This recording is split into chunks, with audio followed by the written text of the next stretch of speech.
Assalamualaikum warahmatullahi wabarakatuh. Kembali lagi kawan di Legenda Catur Dunia. Dan masih ada turnamen yang bisa kita saksikan. Kita otak-atik, kita analisa bersama kawan dari USCHES Cup 2026 yang merupakan edisi ketiganya. Nah, turnamen ini diikuti oleh 10 Grandmaster kawan. Dan di hari pertama kemarin sore atau tadi malam, Ian Nepomniachtchi keok kawan oleh Mukhiddin Madaminov. Ya, Mukhiddin Madaminov ini seorang asisten atau sparring partner dari Javokir Sindarov kawan. Sekondari Javokir Sindarov di berbagai turnamen, terutama di kandidat turnamen yang lalu. Nah, inilah asisten dari siapa? Javokir Sindarov berhasil mengalahkan Ian Nepomniachtchi dengan permainan yang cantik, mengobrak-abrik Shishilanidov. Kemudian Hastiman Moke kalah oleh Nicolas Theodorou. Dua pemain yang baru saja melakukan dui tarung minggu yang lalu di Serbia keok di hari pertama kawan. Kemudian partai yang lain yang berakhir menang kalah yaitu Shakir Mamedyarov berhasil mengalahkan Vidit Santos Gujarati, dan partai yang lain berakhir imbang remis kawan. Cukup seru, terutama di permainannya Mukhiddin Madaminov ini dengan tema pembukaan Sicilia Defense varian Naidov dipilih oleh Ian Nepomniachtchi. Oke, kita ulangi sejak langkah pertama seperti apa sih Sicilia Naidov. Settingannya seperti ini kawannya. Top di situ Sicilia terbuka, kuda F6, kuda C3 dan A6.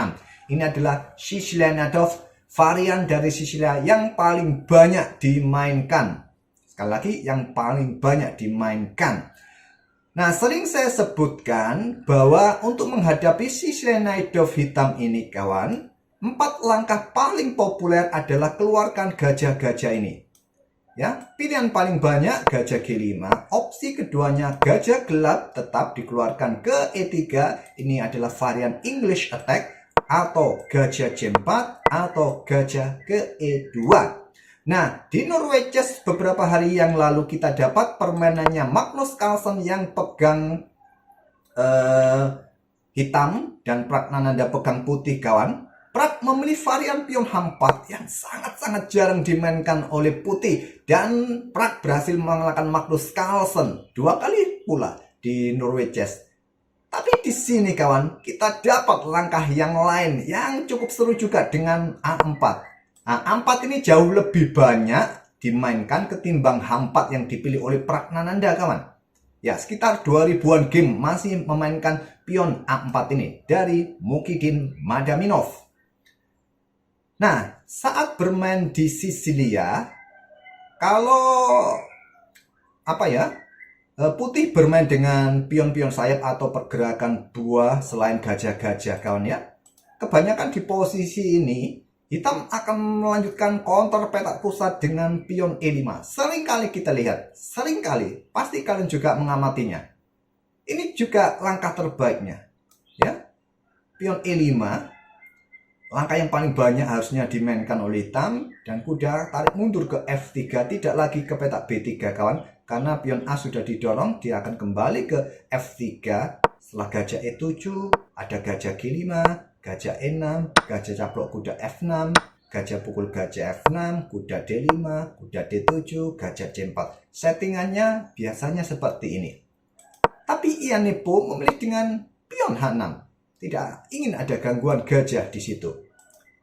Gajah C4, E6 dimainkan oleh Ian Nepomniachtchi. Dan kita masuk ke settingan hitam Scheveningen dari Shishilanidov.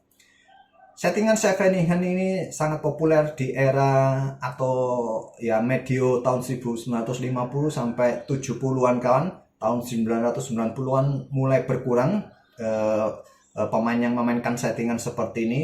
Bahkan sekarang jarang sekali, karena menurut beberapa Grandmaster settingan Scheveningen seperti ini dari Sicilia Defense adalah settingan terlemah di Sicilia Defense kawan. Ya, beberapa Grandmaster mengatakan seperti itu. Saya pernah mendengarnya. Makanya di era modern saat ini settingan Sicilia seperti ini sudah jarang sekali kita lihat. Jarang sekali kawan. Nah, ini lagi dimainkan oleh Ian Nepomniachtchi. Oke, gak ada masalah mungkin. Tapi seperti yang kalian lihat dari evaluasi bar, ya, sedikit ada keunggulan saat hitam memainkan pion E6 putih di situ. Rokade Madaminov. Kuda C6 kawan menantang pertukaran seperti biasa, diterima oleh Madaminov. Kuda pukul kuda C6, pion ambil balik. Sekarang A5, langkah bagus untuk mengunci posisi pion hitam, mendapatkan space kawan di sana. Mungkin nanti buat pergerakan kuda kalau memungkinkan lompat ke B6, siapa tahu. Nah, juga untuk kontrol pergerakan menteri kawan.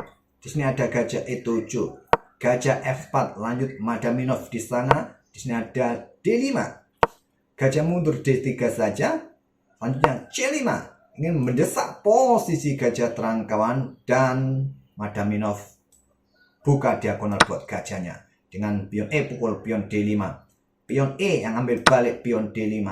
Coba mendesak posisi gajah. Ada benteng E1 dan di sini kawan sudah saatnya hitam rokade. Atau paling tidak langsung kejar gajah terang dengan C4. Tapi Yanepo menunda rokade, menunda serangannya. Dia melanjutkan pengembangan.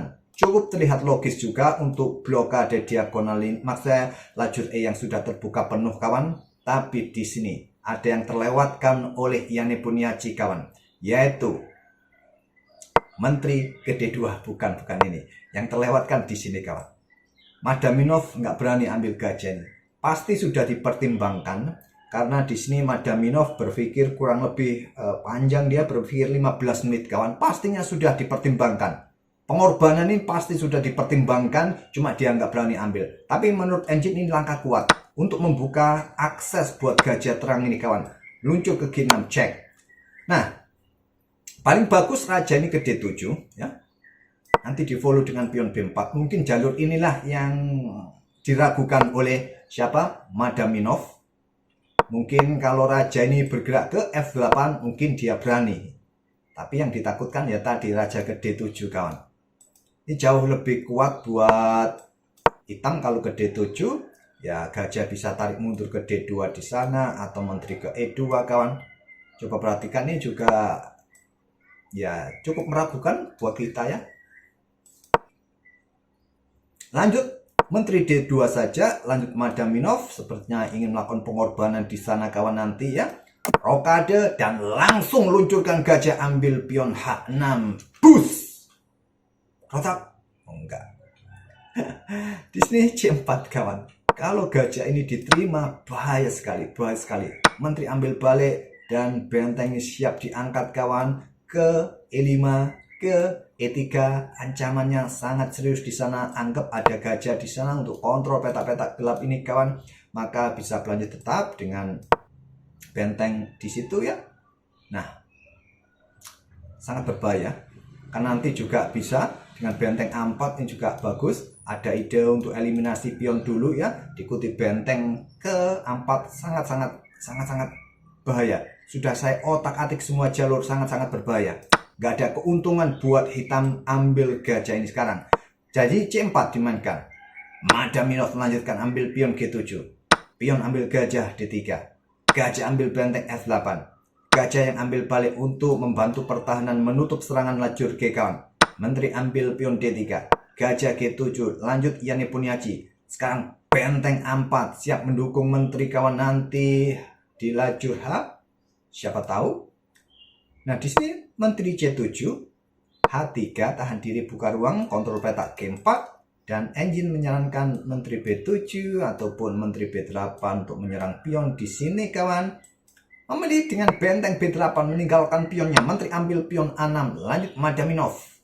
Benteng ambil pion B2. Balas Yanepo Niachi. Menteri mundur ke D3. Backup kuda, backup pion. Dan di sini ada gajah D7 serang benteng. Benteng ke A3 bagus kawan. Untuk perkuat posisi kuda ya, perkuat posisi kuda karena ada ancaman X-ray yang di sini kawan. Kuda ini harus tetap dipertahankan agar lajur C ini tidak terbuka ya, pion ini bisa jatuh. Tapi memilih benteng A1 mundur saja dan kuda G4 bisa jadi opsi ya, pertukaran di sana. Targetnya di sini bersama menteri kawan. Memilih dengan D4. Di sini kawan ada langkah brilian kedua dari Madaminov, membuat langkah pengorbanan kuda kali ini untuk segera membebaskan pion ini promosi kawan. Nah, kalau menteri ambil kuda di situ, ya A7 lah ya, A7 di sana. Kalau ada gajah J6 di situ, nah bisa dipromosikan gantinya di sana kawan. Di sana pukul, cek di situ, coba perhatikan di sana, memaksa gajah ini akan blokade, menteri pukul, menteri pion ambil balik, dan di follow dengan benteng E3, skak di sana mengancam pion di situ. Oke, lanjut ke permainan aslinya, benteng B8 mundur. Sekarang kuda E4 tantang Madaminov, kuda kuda. Menteri ambil balik kawan, mengawasi peta terang, peta A8, tapi ada gajah J6. Menteri G4, pin gajah. Mungkin nanti di follow dengan apa kita nggak tahu, apakah benteng A3, siapa tahu juga. Nah, benteng A8 di sana, benteng A3 siap mendukung menterinya kawan. Jadi menteri D6 naik mencoba membantu pertahanan, tempo serang benteng, pion ditinggal, ancaman skakmat benteng G3, menteri F6, dan sekarang benteng B1. Harus berhati-hati. Serangan baris belakang kawan, serangan baris belakang. Kalau benteng ambil pion di sini, ya bukan benteng tapi menteri yang melakukan skak di sini bahaya. Oke, langsung meninggalkan baris belakang, Raja H7, benteng B6, pin gajah. Setelah gajah H6 dan menteri E2, Yani Puniaji menyerah karena merasa sudah cukup. Ancaman berikutnya menteri J4 kawan, mengancam gajah di situ, dan gajah jatuh, ada pion bebas, dah wassalam, dan tidak ada ancaman skakmat dari hitam. Seumpama permainan dilanjutkan, engine menyarankan dengan benteng G8, ya benteng puluh benteng balik dan menteri bisa bergerak ke peta J4, tapi enaknya ya langsung dorong pion aja ya, dorong pion aja. Atau pergerakan yang lain, ambil contoh kalian mau bermain seperti apa. Menteri D6 juga saran dari engine, menteri J4 coba lihat. Sulit kawan untuk mengawal pion sekaligus gajah, menteri overload ya, menjaga para perwiranya.